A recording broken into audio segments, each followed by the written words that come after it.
أما بعد قال الله سبحانه وتعالى في قرآن الكريم يوم لا ينفع مال ولا بنون إلا من أتى الله بقلب سليم। সম্মানিত মুসল্লিয়ান, এমন কিছু গুনাহ রয়েছে, অপরাধ রয়েছে, যে অপরাধের শাস্তি, যে গুনাহের শাস্তি আল্লাহ সুবহানাহু ওয়া তাআলা দুনিয়া ও আখিরাতে উভয় জগতে রেখেছেন। এই গুনাহের শাস্তি আল্লাহ না দেওয়া পর্যন্ত ওই ব্যক্তিকে মৃত্যু দিবেন না। তো সেই গুনাহের কথাগুলি আমাদের জানা দরকার আছে কিনা? এর মধ্যে এক নম্বর গুনাহ হচ্ছে হুকুকুল ওয়ালিদাইন, মাতা পিতার হক আদায় না করা। মাতা পিতার অবাধ্য সন্তান যারা মাতা পিতার কথা মেনে চলে না, মাতা পিতাকে কষ্ট দেয়, তো এমন সন্তান এই যে অপরাধ করলো এর শাস্তি দুনিয়াতে সে পাবে, আখিরাতে তো রয়েছেই। এই জন্য এই ধরনের গুনাহ যদি আমরা করে থাকি তাহলে কি করণীয়? করণীয় কি ভাই? মা বাবার কথা মেনে চলতে হবে, কষ্ট দেওয়া যাবে না। দ্বিতীয়, কষ্ট দিলে তাদের হাতে পা ধরে ক্ষমা চাইতে হবে। তো আবার দেখা যায় অনেকে মা বাবা এরকম চলে গিয়েছেন, মারা গিয়েছেন, তাদের কি করণীয়?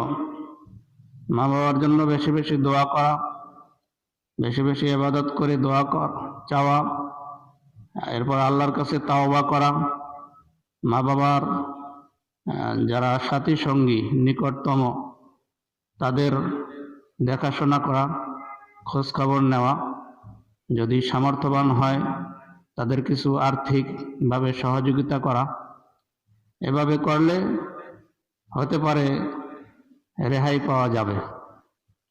দ্বিতীয় অপরাধ হচ্ছে জুলুম। যারা দুর্বল পেয়ে অন্যের প্রতি জুলুম করে, অবিচার করে, এই জুলুম মারাত্মক একটি অপরাধ।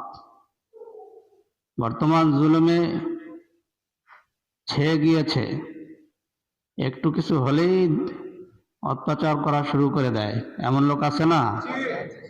জুলুমের বিভিন্ন ধরন হতে পারে, কিন্তু জুলুম করাটা মারাত্মক অপরাধ। এই জুলুম থেকে নিজেকে বাঁচিয়ে রাখতে হবে, নতুবা এর শাস্তি দুনিয়াতেই পেয়ে যাবে, আখিরাতে তো রয়েছেই। তৃতীয় অপরাধ হচ্ছে কাতিউর রহিম, আত্মীয়তার সম্পর্ক ছিন্ন করা। এটাও সমাজে রন্ধে রন্ধে ঢুকে গিয়েছে। বন্ধু বান্ধবদেরকে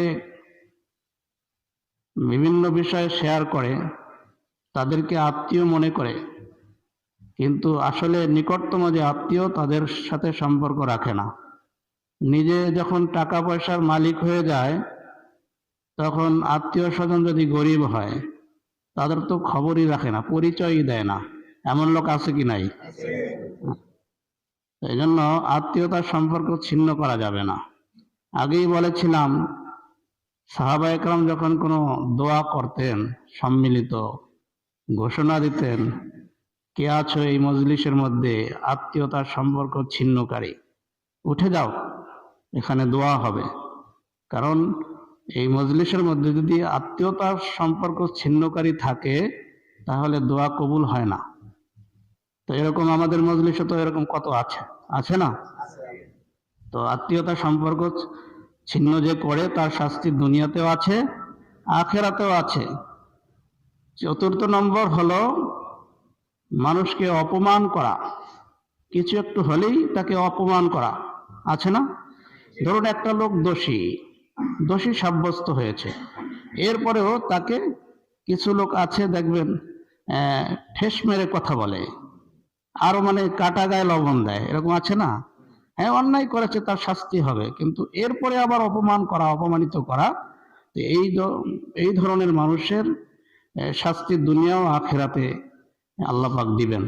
তো এই জন্য এই যে 4টা অপরাধের কথা আজকে বললাম, আমাদের মধ্যে যদি এই ত্রুটিগুলি থেকে থাকে, এগুলি দূর করতে হবে, নতুবা এই দুনিয়াতেও শাস্তি পেতে হবে, পরকালে এর জন্য শাস্তি রয়েছে।